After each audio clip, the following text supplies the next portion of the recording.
¿Qué pasa? Hoy es 23F, hoy es un día especial en vuestros corazones, lo sé. Esto es Hora 20 y Pico y yo soy Héctor de Miguel. Y yo, Irene Montero. Anda, Irene Montero. Irene Montero. Un momentito, dame un segundo, que ahora vengo.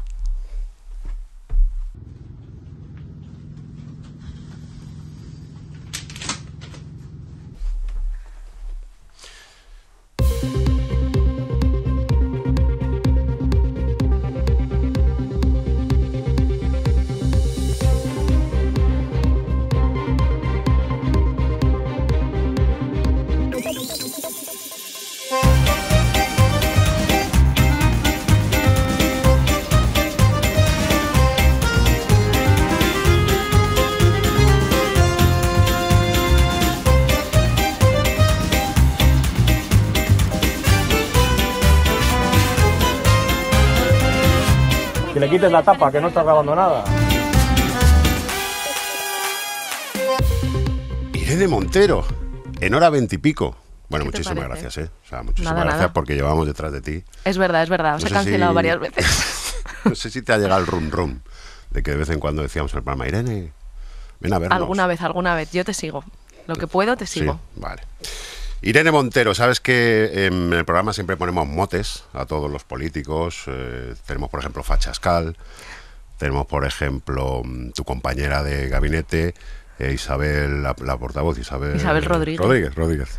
Risabel, porque se está todo el rato riendo. A ti te llamamos Irene de Beauvoir. Muy bien. ¿Qué te parece? Pues muy bonito, la verdad. Qué bonito, Para ¿no? lo que podría ser, ¿no? Para lo que se te Hombre, podría haber ocurrido. no, pero aquí somos aliados todos. Ya lo veo, ya lo veo. Esto es fuego amigo, en todo caso. Lo primero, ¿qué tal estás? Bien, ¿Bien? sí. Que últimamente, no sé si te has enterado, ha habido ciertos jaleillos. Ciertos. Últimamente, los últimos En los 8 últimos, años. sí, sobre todo los últimos 3, no sé por qué. Como muchos jaleillos en los que siempre sale tu nombre. ¿Cómo te afecta ser el centro de atención? Bueno, yo lo vivo como parte de la responsabilidad política que tenemos que ocupar. O sea, siempre que hay un momento de avance y nuestra sociedad está avanzando en democracia y sobre todo en derechos feministas, pues también hay una reacción y quienes estamos temporalmente en primera línea, pues tenemos que, desgraciadamente, sufrir esa reacción. Digo desgraciadamente porque ojalá no le tenga que pasar a nadie más, pero no soy la primera y creo que desgraciadamente tampoco voy a ser la última. Y no solo me pasa a mí, que estoy en un gobierno o en el Parlamento, sino también a muchas mujeres que están en primera fila en las asambleas feministas, en las movilizaciones y en todo el mundo, no solo pasa en España. Yo alguna vez, perdona que lo lleve ahora a mi terreno, pero por comparar, alguna vez digo alguna tontería en Twitter, hago alguna tontería en el programa y se hace medio viral. Y de repente estás 12 horas siendo trending topic. Y llega un momento en que... O días incluso, horas o días, o semanas. En tu caso, por eso te digo, en tu caso, meses. O sea, pues yo llega un momento que a las 8 horas digo, ya no quiero entrar aquí, ya no quiero, porque no es bonito que te esté la gente. Hombre, tienes partidarios, tienes detractores, pero sabemos lo que premian las redes. El conflicto y el mambo. ¿Cómo se lleva?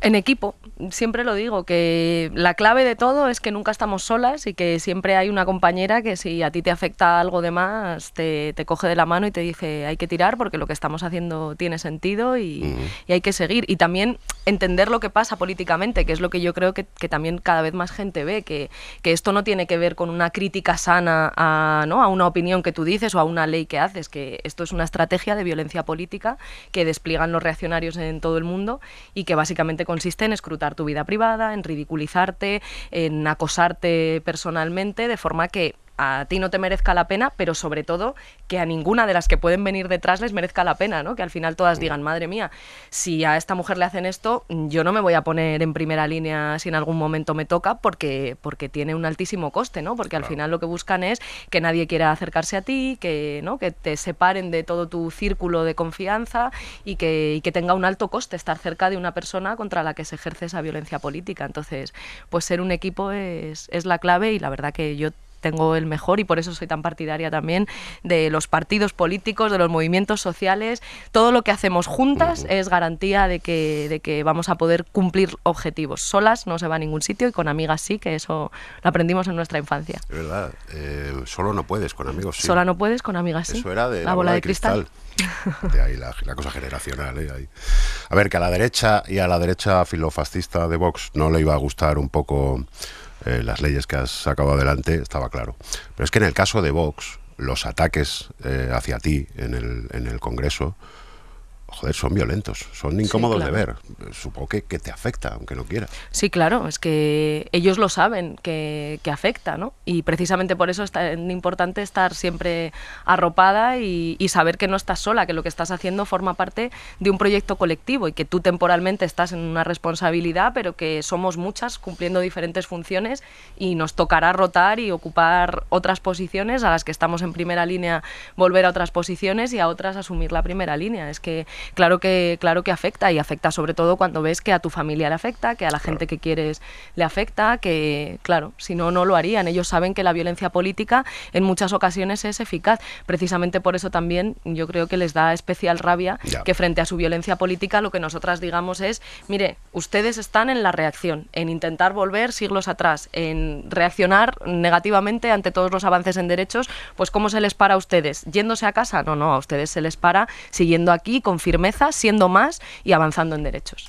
Eso es lo que más rabia les da. Pero luego en el Congreso pasa esto que pasa en Sálvame, que luego se van todos de cañas juntos. O sea, luego, después de esos ataques tan furibundos, de repente te cruzas con alguien de Vox en el Congreso que te ha estado diciendo cosas, bueno, ¿qué tal? ¿Y tu familia qué tal? Y...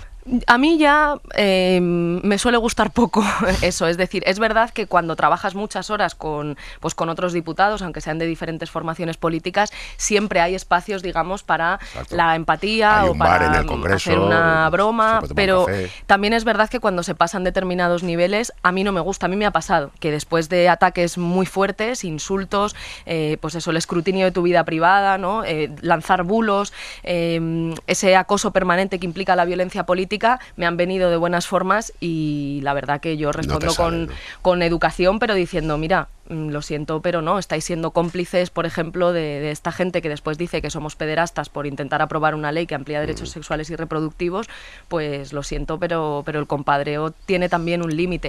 Siempre hay momento para la empatía y yo me llevo bien o puedo hablar educadamente con gente de otras formaciones políticas de la derecha, pero hay ciertos límites que también hacen que sea difícil, y yo además que no me callo, o sea que soy educada, pero no me gusta callarme.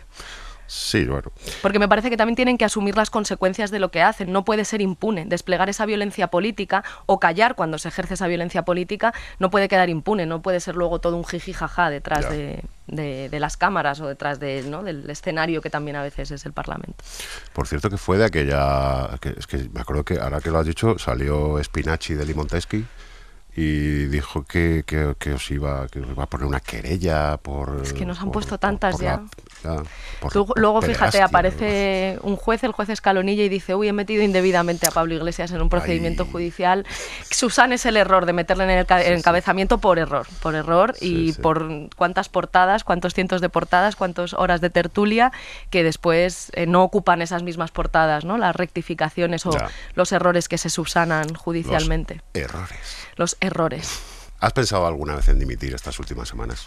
Pues la verdad es que no. Sé que lo que estamos haciendo tiene sentido, tiene un valor incalculable el avance en derechos que estamos haciendo, y que no es mérito del Ministerio o del Gobierno, tiene que ver con un movimiento feminista que es el que hace posible que este gobierno exista, el movimiento por la vivienda digna, las feministas, los pensionistas, la gente joven que reclama sus derechos.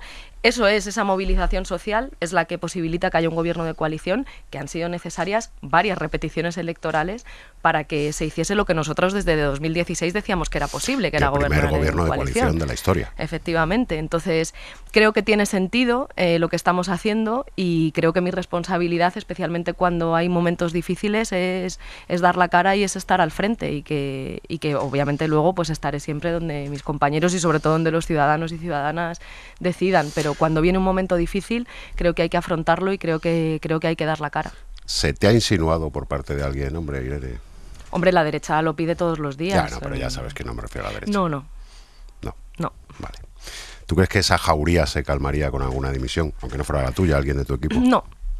cuando consiguiesen una dimisión irían a por otra y después a por otra y después dirán que tiene que dimitir el gobierno, que ya lo dicen porque es ilegítimo. Es ilegítimo. Es decir, no, su objetivo, independientemente de los temas concretos o de a quién cojan, es recuperar el poder ejecutivo y la mayoría en el poder legislativo, porque España lleva muchos años votando lo contrario, votando que haya una mayoría feminista, una mayoría plurinacional, una mayoría progresista y por tanto que el gobierno también responda a esa mayoría, que es una mayoría social que existe en España. Y desgraciadamente el problema es que tenemos una derecha, no solo una extrema derecha, una derecha que tiene una vertiente política, pero también una judicial y también una mediática que, vamos, que no tiene ningún respeto por las reglas democráticas y que utiliza todos los mecanismos, sean legales, alegales o ilegales, para mantenerse en el poder o para retener el poder, ¿no? Llevan 1.500 y pico días sin renovar el Consejo General del Poder Judicial porque quieren controlar la Sala Segunda del Tribunal Supremo por la puerta de atrás, como decía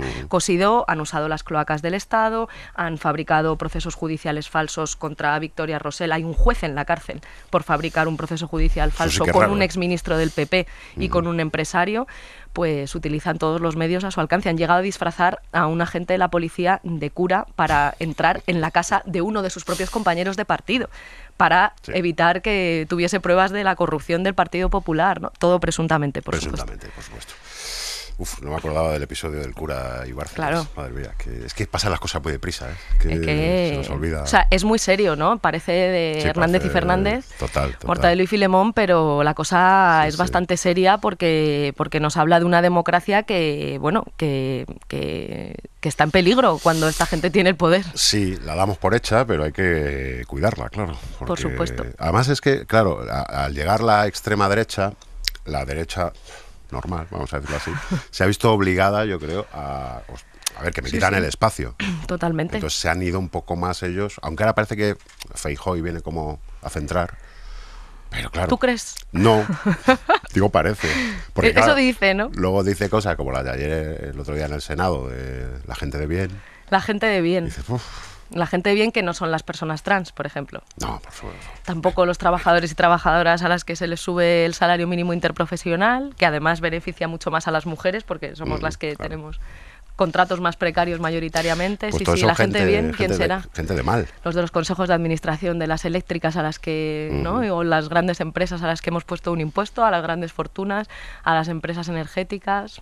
Enhorabuena a Iberdrola, que ha batido el récord de beneficios. Esa gente. Esa gente de bien, según Feijóo. Encended más luces, que esa gente no pase hambre. Bueno, de todas las críticas que has recibido, ¿alguna que te haya dolido? Claro, a la derecha, eso por la edad, pero alguna por inesperada que te haya dolido especialmente. Uf, es que ya se suman tantas que o sea, que el problema no es un día que te digan una cosa. O sea, por ejemplo, el momento en el que Vox me acusó de pederasta, pues bueno, o sea, sí, claro, es pasar muchos límites, ¿no? Y de hecho hubo una reacción muy fuerte en el Congreso por parte de, vamos, de toda la gente de bien que dijo, hombre, esto es pasarse. Pero claro, la cuestión es que para llegar a eso es como una especie de gota que colma un vaso que se ha ido llenando a través de otra mucha gente que sin llegar a decir eso, pues repite constantemente, tú estás ahí por ser la mujer de, eso lo dice Ayuso, lo decía Casado, ¿no? Lo dicen portavoces del PP habitualmente, y que insisten y van llenando un vaso que al final, pues bueno, claro, hay alguien siempre que echa esa última gota que colma el vaso. Pero el problema no es que sea un día concreto, esto lo he explicado también muchas veces, ¿no? Que la violencia política no es que un día te hagan un insulto muy fuerte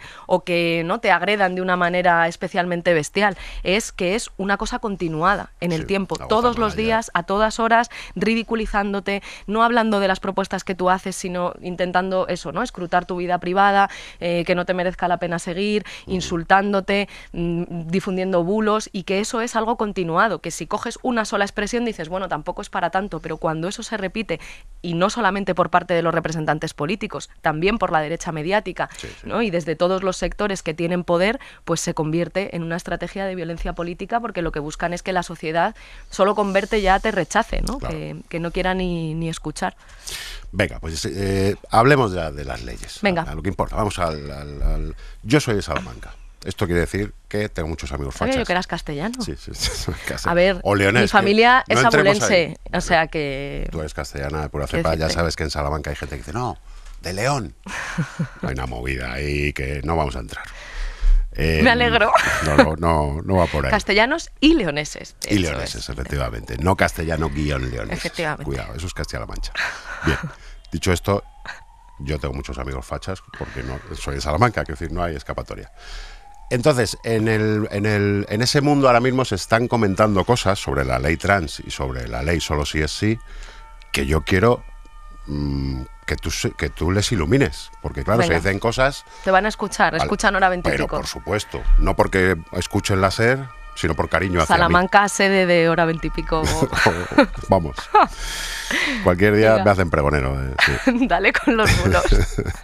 A ver, en ese mundillo, en ese ambientito, en ese forocochismo, se está comentando. Por ejemplo, te las tiro así Sí, a sí, chorro, tira, ¿eh? tira, Tú tira. Mejor con crudeza. Venga, ahora un hombre se puede declarar mujer o al revés, solo con ir al registro y decir, hola, buenos días, yo ahora quiero ser mujer. Pues no. O sea, Vale. como en todos los procedimientos ante el registro civil, si tú quieres cometer un fraude de ley y usar una ley para una cosa diferente para la que esa ley está hecha, que es para garantizar los derechos humanos de las personas trans, pues hay procedimientos que garantizan que no puedes cometer un fraude de ley, ¿no? Como Vale. si te vas a casar fraudulentamente, pues Vale. lo que hacemos no es decir, oye, vamos a eliminar el matrimonio, ¿no? Como procedimiento en el registro civil. Lo que decimos es, bueno, pues que la gente se pueda casar en el registro y si tú vas a cometer un fraude y te vas a casar de mentira, pues entonces hay un procedimiento que evita el fraude de ley como ante todo procedimiento Vale. en el registro civil. Pero fíjate que lo perverso de ese tipo de argumentos es que en el fondo hay un argumento transfobo detrás, sea hecho desde la ignorancia o desde, ¿no?, que a lo mejor esa gente nunca ha conocido a una persona trans en su vida o no se ha preguntado, no se ha acercado a esa realidad, pero es que detrás de eso está la presunción de que las mujeres trans no son mujeres y de que los hombres trans no son hombres. Detrás de eso está la presunción de que en realidad son hombres que van al registro a decir que son mujeres cuando no lo son. Y en realidad lo que ocurre es que en nuestra sociedad existen mujeres trans y hombres trans y la pregunta que nosotros tenemos que hacernos es cómo el Estado les reconoce lo que ya son con un procedimiento que no les obligue a hormonarse durante 2 años o que no les diga que son personas enfermas para tener que reconocerles quiénes son. Aclarado. Entonces, en ese mismo mundillo se dice, como dan por hecho lo que acabamos de comentar, dice, claro, entonces, un hombre dice, ahora soy mujer, y se presenta a unas oposiciones para bombero o para policía, donde hay unas pruebas físicas. Entonces, va a tener unas ventajas que no tiene...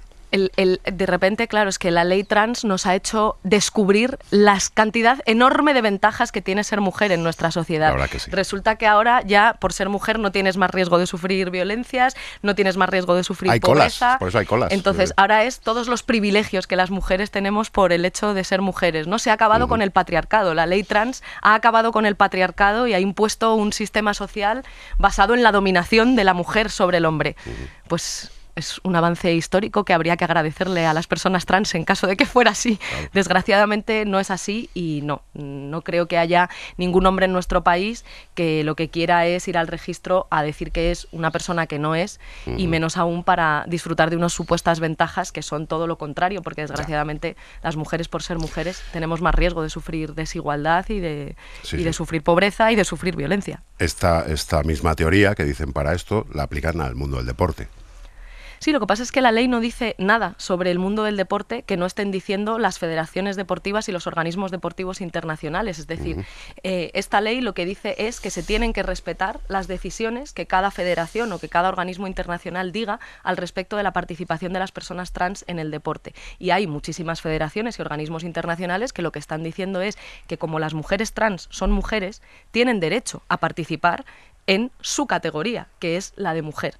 Y en todo caso, creo que esa gente podría preguntarse, cuando piensa en esta clave, que a lo mejor, jolín, ¿por qué nos molestan en ese caso, ¿no?, las mujeres trans solo cuando ganan? Nos preocupa que una mujer trans gane una competición deportiva, cuando son casos contados en los que eso ocurre. En realidad, de lo que estamos hablando con esta ley no es de que una mujer en una alta competición pueda o no ganar, que eso además, como te digo, la ley no dice nada sobre eso, lo deciden los organismos deportivos a nivel internacional y las federaciones. Sobre todo lo que estamos hablando es de que una criatura de 8, de 9, de 10 años, que va a jugar al fútbol en su barrio o en su colegio, que no sufra discriminación por ser una niña o un niño trans, que puedan participar incluidos y que no reciban burla, que no tengan riesgo de suicidio. Esa es la realidad a la que se enfrentan las infancias trans, a no ser comprendidas, a sufrir acoso, a sufrir violencia, a sufrir incomprensión de todo su entorno. Entonces, lo que esta ley persigue es decir, oye,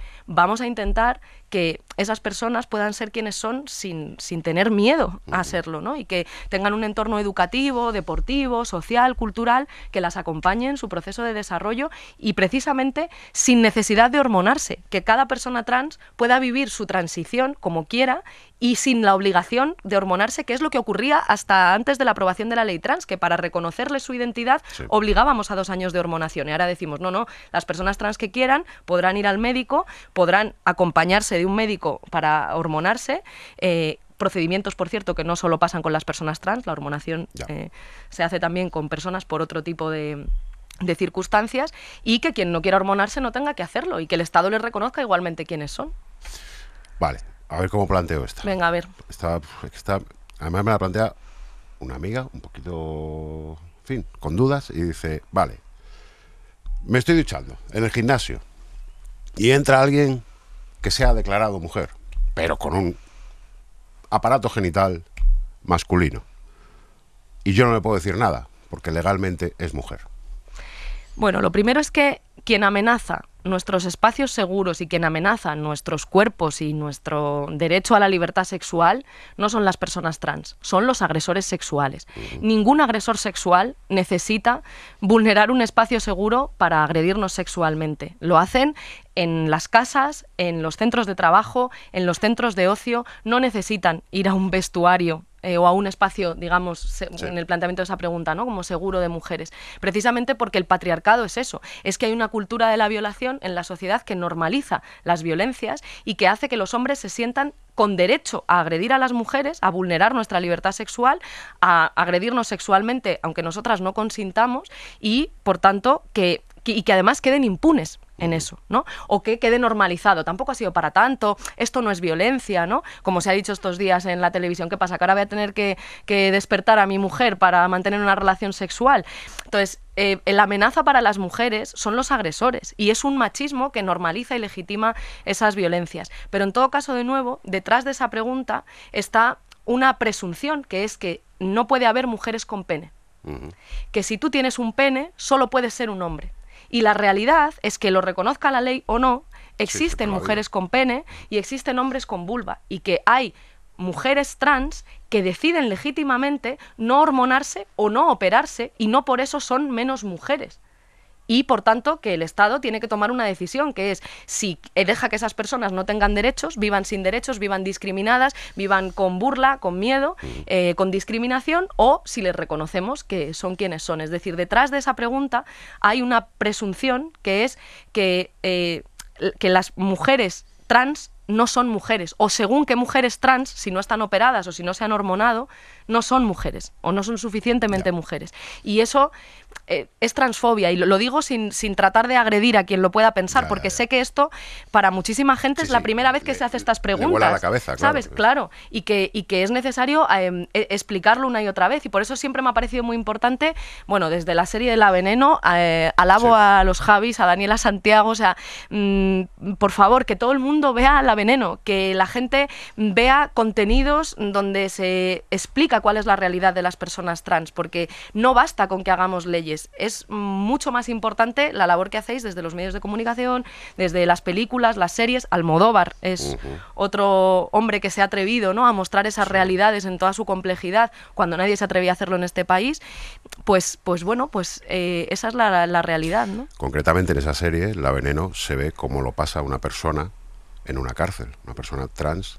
Efectivamente. Y alguien toma la decisión, no inocente, de de meterla en una cárcel de hombres. Bueno, pero es que de hecho la ley trans no modifica la política penitenciaria de este país, no dice nada de la política penitenciaria de este país. En este país, desde hace muchos años, a través de una instrucción que dictó Mercedes Gallizo, que es una mujer del Partido Socialista que se ocupaba de las cuestiones penitenciarias, las mujeres trans van a módulos de mujeres. No porque lo diga la ley trans, pasa desde hace muchos años en las cárceles españolas porque hubo una instrucción que así lo dictó. Vale, la última de la ley trans. Se comenta en estos ámbitos.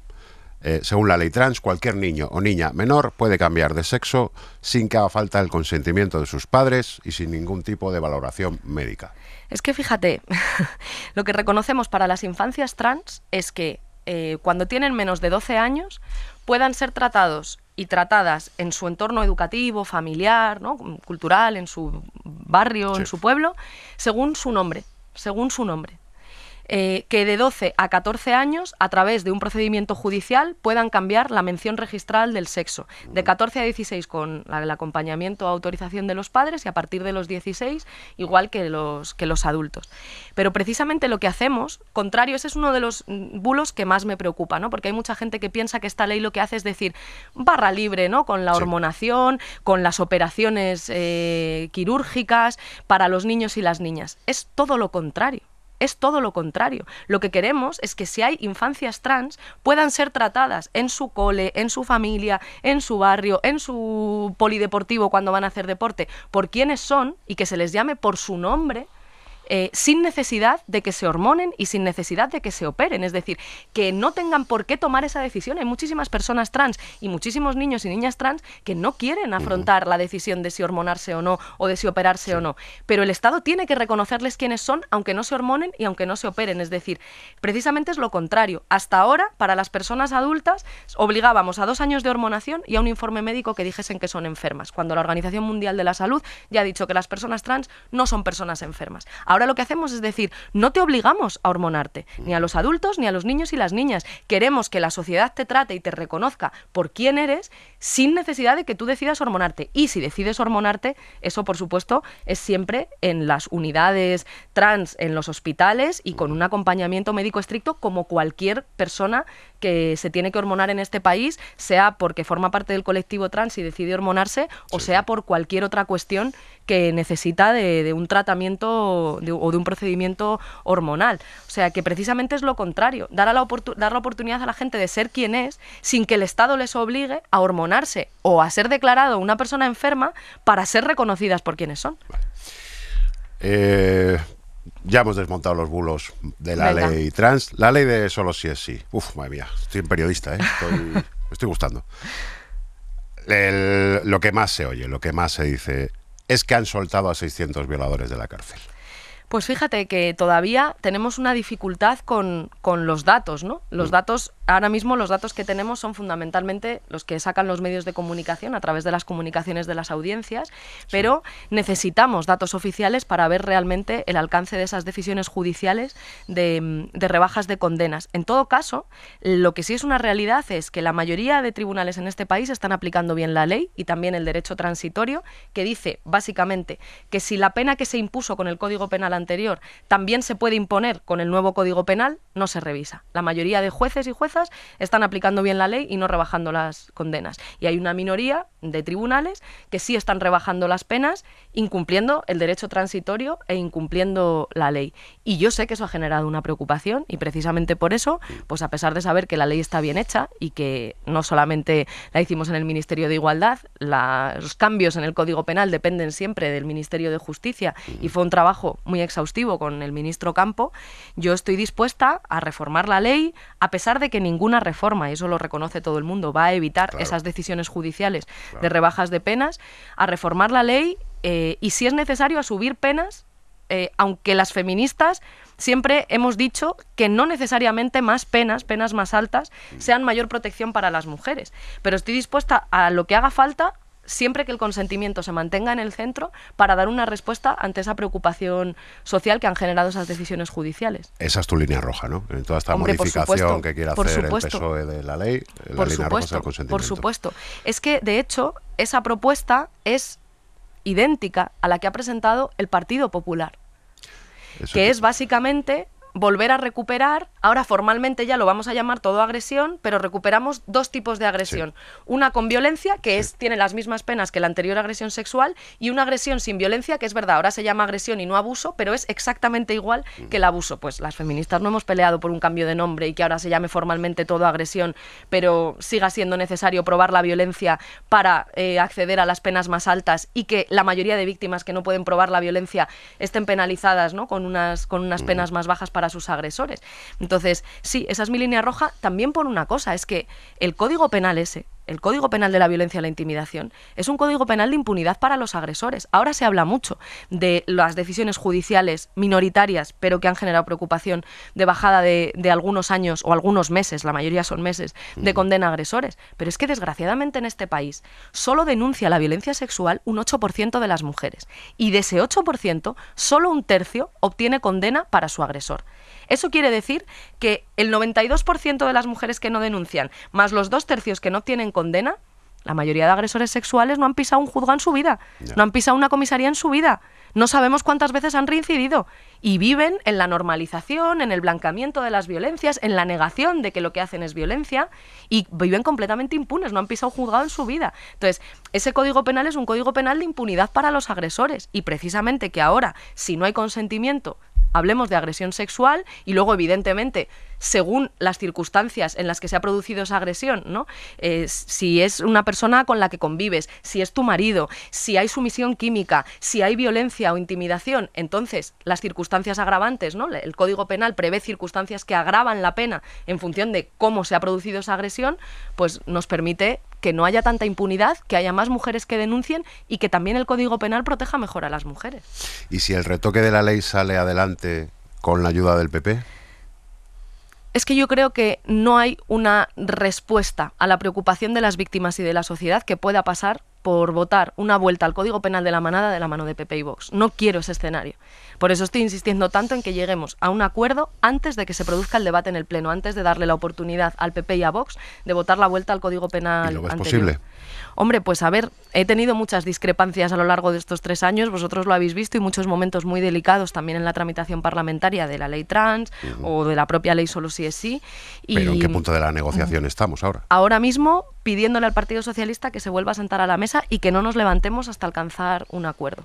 Y otras veces también ha pasado, hemos vivido momentos de tensión y yo desde luego quiero confiar en que es posible el acuerdo, porque creo que obviamente que hay que dar una respuesta a esta preocupación social, especialmente a la preocupación de las víctimas. Con solo una víctima que necesite una respuesta es necesario dar esa respuesta, pero creo que lo tenemos que dar como gobierno unidas, también con la mayoría feminista del Congreso y también del Senado, y desde luego no es una respuesta válida pactar o dejar que el PP y Vox sumen sus votos a la vuelta al Código Penal anterior. ¿Y tú esto cómo lo articulas? De repente le mandas un WhatsApp a Pedro y dices, Pedro, a ver, somos en eso, como sé que os interesa mucho siempre cómo nos comunicamos, pero nos comunicamos como cualquier otra persona, a veces por WhatsApp, a veces por teléfono, nos vemos todas las semanas. No, Telegram, fíjate, Telegram es más ámbito Unidad Podemos y Podemos, que somos fans de Telegram. Lo sé. Pero WhatsApp y a ver, y que nos vemos todas las semanas en diferentes Y le pones a lo mejor Oli y la manita así como para...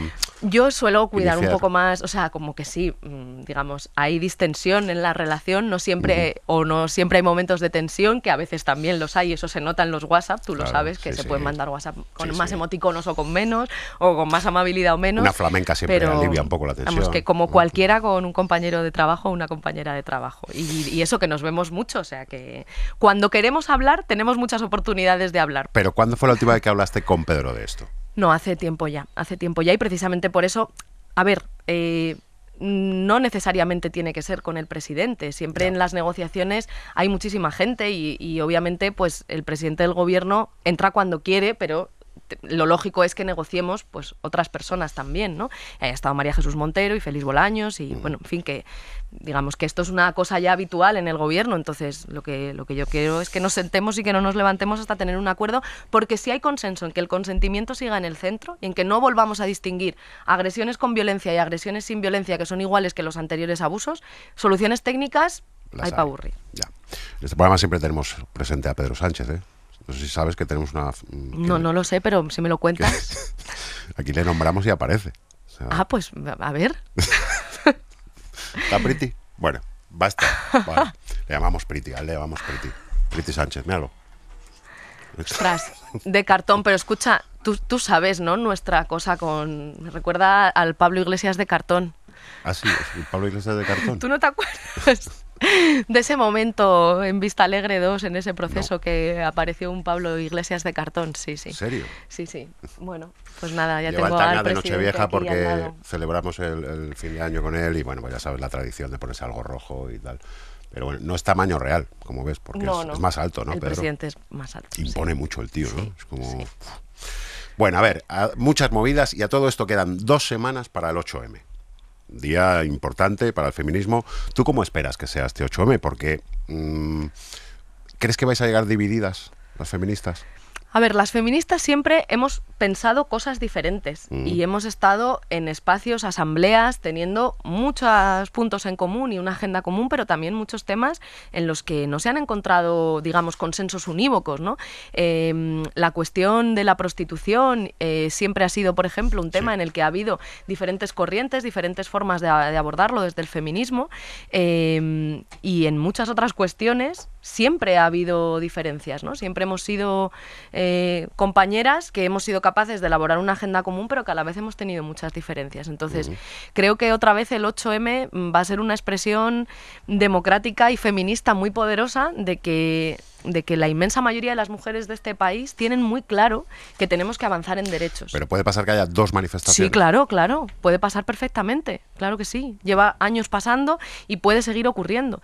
Y yo creo que eso... puede haber gente que le parezca mejor, puede haber gente que le parezca mejor, pero esa diversidad del movimiento feminista, que a veces es verdad que se puede leer en términos de, ¿no?, de diferencias muy fuertes o diferencias que parecen irreconciliables, pero que también convive con hacer una agenda común. Es decir, esas diferencias que parecen tan grandes y en las que a veces yo creo que se enfatiza demasiado, están conviviendo, de hecho, con una agenda común muy poderosa en defensa del derecho al aborto, en defensa de la igualdad retributiva, que es esta semana también, ¿no?, el día en el que de alguna manera reivindicamos que las mujeres tenemos derecho a cobrar lo mismo por el mismo trabajo y que se cierre esa brecha retributiva, porque el salario es un elemento central para nuestra independencia económica y esa desigualdad perjudica al conjunto de la sociedad y particularmente a las mujeres y particularmente a las más precarias. Pero lo que te digo es que esas diferencias conviven siempre con una agenda común por el derecho al aborto, por el reparto de la riqueza del tiempo de los cuidados,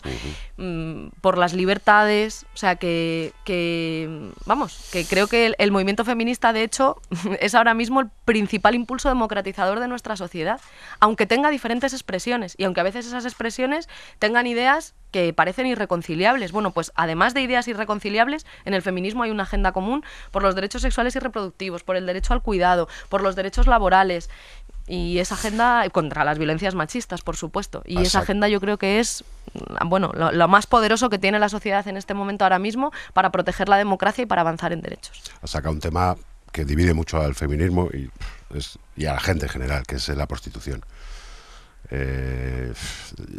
Yo a veces debatiendo conmigo mismo, yo no sé. O sea, no sé. Bueno, o sea, soy abolicionista un rato y luego digo ya, pero yo soy abolicionista. Creo que soy más abolicionista que lo que pasa es que, o sea, yo soy abolicionista y lo he dicho muchas veces, pero sí creo que sí hay algunos consensos en los que estamos de acuerdo mujeres que pensamos o abordamos el tema de la prostitución desde diferentes perspectivas. Y es que el mapa de la prostitución en nuestro país, fundamentalmente, ahora, tiene que ver, bueno, primero con una gran falta de datos. Institucionalmente necesitamos conocer mejor la realidad de la prostitución en nuestro país, pero que en su inmensa mayoría tiene que ver con realidades relacionadas con la explotación sexual y con la trata con fines de explotación sexual. Y yo sí creo que entre mujeres que pensamos desde diferentes perspectivas, abolicionistas, pro derechos, incluso regulacionistas, hay un consenso, y es que hay una obligación del Estado desatendida durante décadas que tiene que ver con luchar contra la explotación sexual, con luchar contra la trata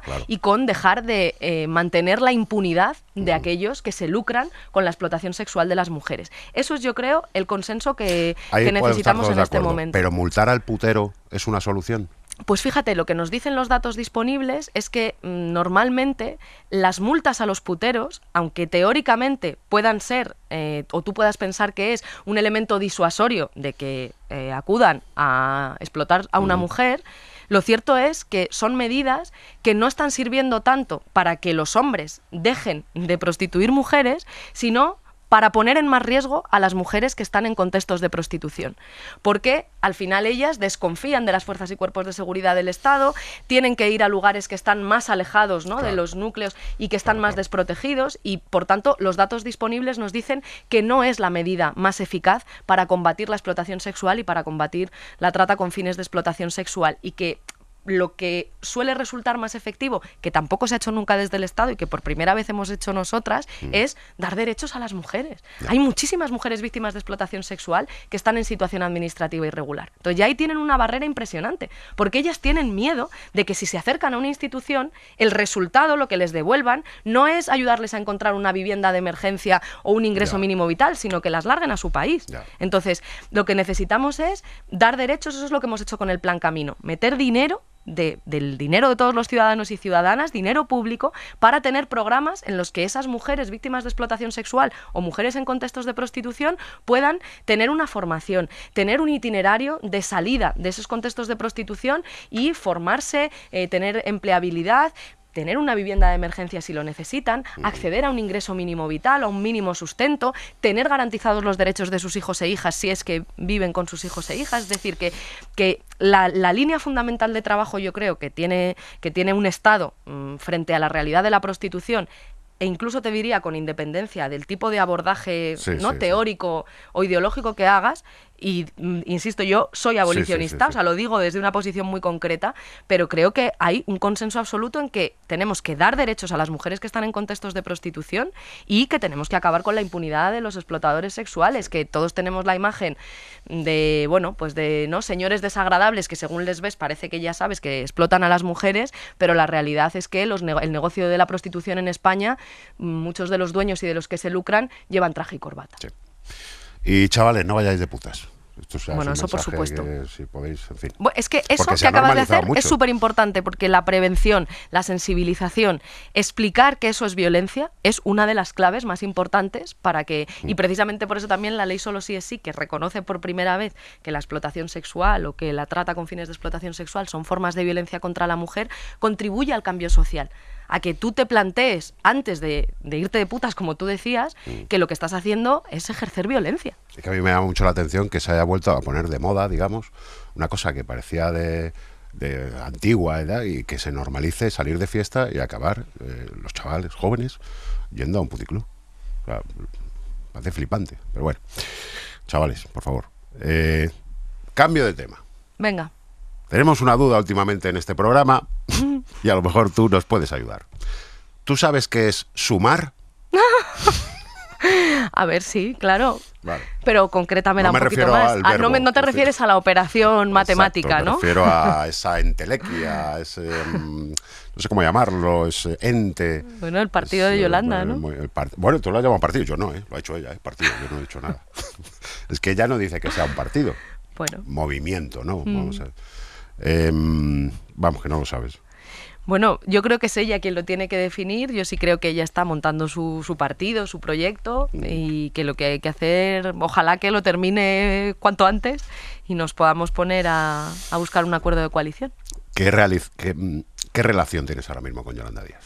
Pues la relación que tienen dos compañeras de gobierno, que además formamos parte de un mismo espacio político, aunque de diferentes partidos, ¿no? Y aunque ella se esté montando su propio partido, pero bueno, pues tenemos que encontrarnos habitualmente, hablar, dialogar sobre las cosas de actualidad y sobre las cosas que pasan, y bueno, pues una relación normal. Vale, si finalmente Yolanda transforma Sumar en un partido político y se presenta a las elecciones y te invita a formar parte de él, ¿qué le responderías? Pues que es que yo, igual vuelvo al principio de la entrevista, no camino sola. Entonces yo creo que los procesos electorales, que es un momento en el que los proyectos que tenemos colectivos, ¿no? Les pedimos a la ciudadanía que nos dé su apoyo para convertirlos en leyes y en políticas públicas, tiene que ir de un proceso colectivo, no es una cuestión entre 2 o 3 o 4 personas. Esto tiene que ser pues una negociación, igual que hemos hecho otras muchas en estos años, para alcanzar un acuerdo en el que diferentes partidos, diferentes formaciones, me estás diciendo que tú llegas a las bases a preguntar qué hacemos con esta oferta. Que yo formo parte de Podemos y que es Podemos quien negociará con Sumar ese acuerdo de coalición, y yo haré las tareas en ese sentido que mi secretaria general me mande, que es Yone Belarra, y me dirá, pues tiene que estar aquí, tiene que hacer esto, y yo lo haré obediente porque pero, Irene, yo a Yone siempre la obedezco. Por supuesto, pero ¿alguna idea previa tendrás? Hombre, sí, lo estoy diciendo con claridad. O sea, yo quiero que Yolanda termine de montar su partido, que si es lo que ella va a hacer, ¿no? Diga que quiere ser candidata y que también quiere ser la candidata de Podemos, y que nos sentemos cuanto antes. Y yo he llegado a decir que vamos tarde, o sea, que yo creo que deberíamos estar acordando ya, que yo creo que lo que hay que hacer es sentarse y cuanto antes llegar a un acuerdo de coalición entre Podemos y Sumar. Vale, podemos estar de acuerdo además en que Sumar en las elecciones autonómicas y locales no es su momento. Bueno, nosotros le hemos pedido a Yolanda que, lógicamente, apoye a los candidatos de Podemos y de Unidas Podemos. Que habrá algunos territorios en los que se llegarán acuerdos. Pero sobre todo porque a los ciudadanos les importa quién gobierna en sus ayuntamientos y en sus comunidades autónomas, porque además somos un Estado descentralizado, donde hay competencias que tiene el gobierno estatal, pero también hay competencias que tiene cada comunidad autónoma, por ejemplo, sanidad o dependencia, o educación, hay muchas competencias transferidas, y luego los ayuntamientos son muy importantes para que las políticas públicas lleguen a la gente. O sea, al final tú a dónde vas es a la puerta de tu ayuntamiento muchas Dímelo veces. A mí, que soy de Castilla y León, la que hemos liado allí. Pues efectivamente.